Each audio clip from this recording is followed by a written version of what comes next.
अच्युतं केशवं कृष्णदामोदरम् अच्युतं केशवं कृष्णदामोदरं रामनारायणं जानकीवल्लभं रामनारायणं जानकीवल्लभं।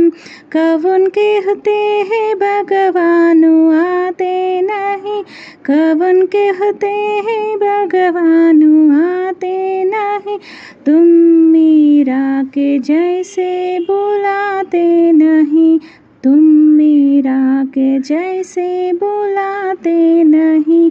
अच्युतं केशवं कृष्णदामोदरं रामनारायणं जानकीवल्लभम् अच्युतं केशवं कृष्णदामोदरं राम